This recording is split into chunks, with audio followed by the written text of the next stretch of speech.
leaving the dealership.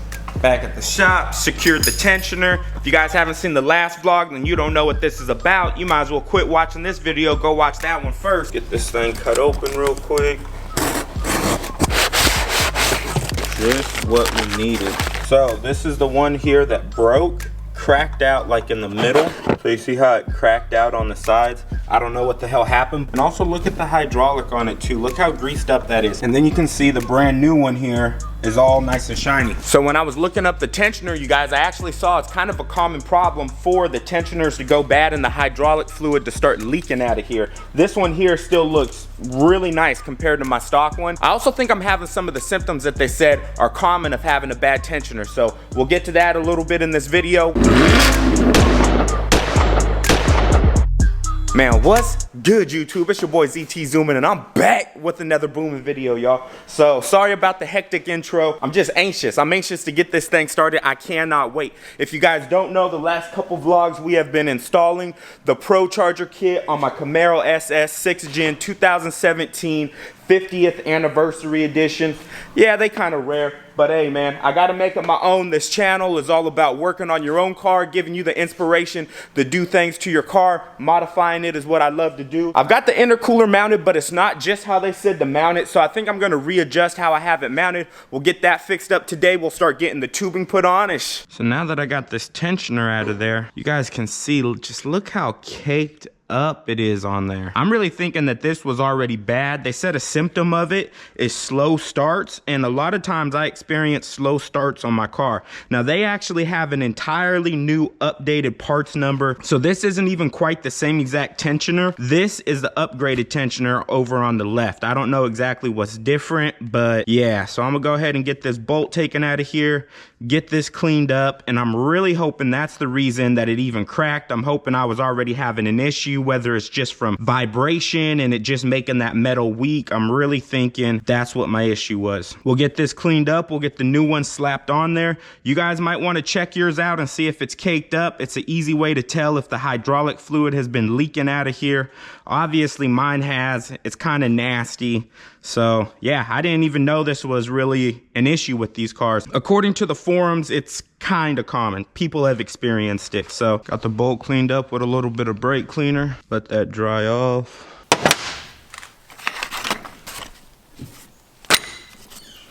Man, I can't even believe it, y'all. Look at this one. Now come over here. Look at the other one. This is my brand new one here. The tensioner. Same thing, man. It's stripped out. So frustrating as hell. So I'm pretty sure what's happening, if you look where this would completely screw into the pulley right here and go into this system, when you pull this out, there's actually a little bit of a gap right there. So I think what's happening is it's just pulling this section off. And on top of that, I think it might be a little bit of user error. I think we might be putting too much pressure down onto it because we were having trouble getting that tensioner to fit on there. If you look right here where these two threaded holes are, it's for the idler pulley right there. You can kind of see it. It's for that idler pulley right there that you guys can kind of see. So that gives you a little bit of adjustment. So we had it over here in this first hole, just like SuperCharger says, but because we didn't have enough slack on the belt, we moved it to the second hole. And when we went to put the pressure on there again, when we went to put the pressure on the tensioner again, it just kept spinning. So frustrating as hell. Another day running in, it's like little small hiccups, you know, and half of this is probably user error. Like, I've never installed a SuperCharger before in my life, you guys. I'm learning. I'm going through everything with y'all, just like you guys might be learning from watching me doing it. I haven't ran into anything too crazy or like that's been too hard. It's been like simple things like the fan shroud. Was it all that hard? Not really. It just didn't want to like pull up and come through. It's not anything like too technical, nothing like that. And this kit is actually nice because I don't have to add a pulley onto the front of my crank pulley. This thing runs right off of the crank pulley, so that is something that's kind of nice. Man, GM, what's up with this janky tensioner? And we're not like cranking it down crazy or nothing. It's literally just, it's like cheap pop metal, man. I don't know. It's just some cheap, janky freaking metal, and it just breaks, as you guys can see. Now this one did not split like the last one did. The last one completely split out the sides. I'm really thinking this one was already bad. See if I can get me another one ordered up. Last time they were able to get it for me within 1 day, but you know, we're coming up on the weekend, so hopefully I can get it by Monday. I'm not too sure. We'll see. I'll keep you guys updated. Frustrating to have another setback like this, but hey man, it's all part of the game, y'all. That's why I share everything I go through with you guys on here, because I just want to keep it all the way real with you guys. Let you know what I run into. Hopefully save some of you guys from running into it, honestly. So that's what we're doing. Let's get it. So I've had this intercooler on and off like 3 times now, because as you can see there, the intercooler is hitting this freaking bumper here. So ProCharger includes this little rubber strip here, but I've read everywhere in the directions, nowhere does it say what this little strip is for. And from what I can tell going forward in the directions, I don't need this again. So I think this side is where it's touching the AC condenser.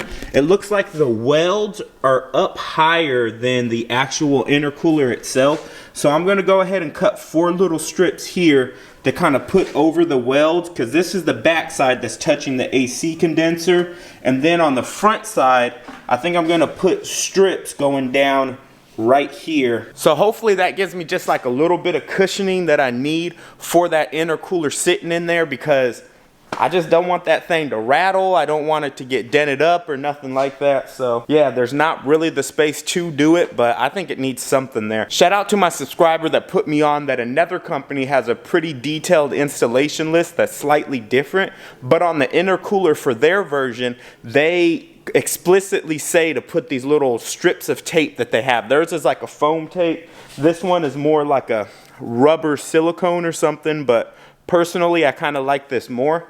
I just wish they told me what it was for. And I've read back forward in the directions. It's never listing to use this, so I really don't even know what else it could be for at this point. What you guys think? What you guys think? So I'm pretty happy with this. Now mind you, this is the back side of the ProCharger. As you can see, the letters are written backwards. So this is where it's going to be touching up against the AC compressor. And if you look here at an angle, you can clearly see, let me get it to focus for y'all. You can clearly see these ridges from the AC condenser poke out further than the actual fins do. So I've really only got to worry about it touching in that area there. Like I said, the welds are popping out further, so the top and the bottom I made sure to get it, and then where I cut these ones off at an angle, I had a little bit left, so I went ahead and stuck it right there. That's about kind of where that AC condenser is going to run.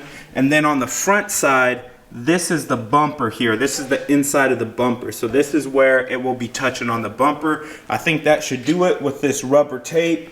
And yeah, I've looked up a few other ones now. I even found another ProCharger installation where they do speak about the rubber tape for Mustangs of all cars. How y'all gonna do us GM people dirty? Again, this kit is a little bit newer. It's not the normal ProCharger kit, because this is the 50 state legal kit. So, you know, maybe they just forgot it or whatever, but at least they actually got the tape in there, honestly, because I maybe wouldn't even have had this idea. There's the little rubber insulators there.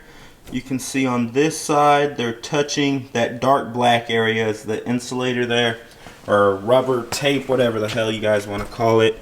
Same thing back in there. It's so dark. There it is. It's dark in there. I doubt you guys can make it out. And here's my other insulator here. So boom, there you go. I'm happy with that. Look how freaking gorgeous this thing is. Look how huge it is too. Love it. Alright you guys, we're moving right along. Let's keep plugging away. So I'm about to install the air shroud here that goes on the transmission cooler there. And I'm looking at it. Look, they use an actual GM one. It's exactly the same as my factory, except for they just hacked the corner of it up. I was looking and I was like, wait, that doesn't look like that's how it came. And sure enough, you can clearly see where they cut it here. Tell me why I flip it to the other side and I go, this thing is cracked? What's going on? No, I don't think it's cracked. Look over here. I'm wondering if somebody didn't start cutting the wrong damn side. What happened? Tell me somebody didn't start cutting the wrong freaking side. Come on now. So now I'm really debating, should I just go ahead and use my factory one? Is it that big of a deal? Probably not. I don't know. I don't know what to do, you guys. So I just removed the transmission cooler line, this little line right here. And now they want you to install their provided one. And you see they've got like these little nipples here that will work just like the transmission line. It's the same kind of fitting on the end there. So that's kind of dope. This little universal one allows you to slide it into the hose here, and then we'll install the hose right here. My guess is so that we bypass the exit of this intercooler here. So here we go. This is a fitting here. Came out really, really clean, actually. I really like that setup. I know I've complained about a lot, but I actually really like that setup. Now it's time to go ahead and start getting a little bit of this tubing ran, so let's get it. So as you can see, we got a little bit of tubing ran down there. Sorry it's so dark in there. We got it coming up here. I routed it all the way up to the throttle body there, but I ended up taking it apart because we still got to get that tensioner on there. We got the tubing ran all around here.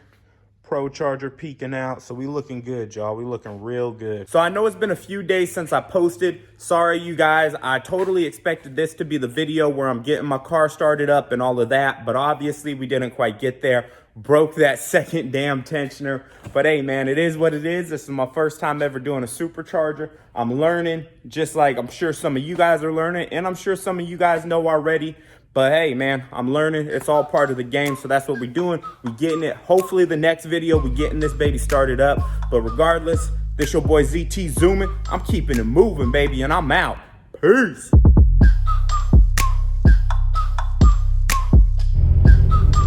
Leaving the damn dealership one more time, y'all. This about to be the last.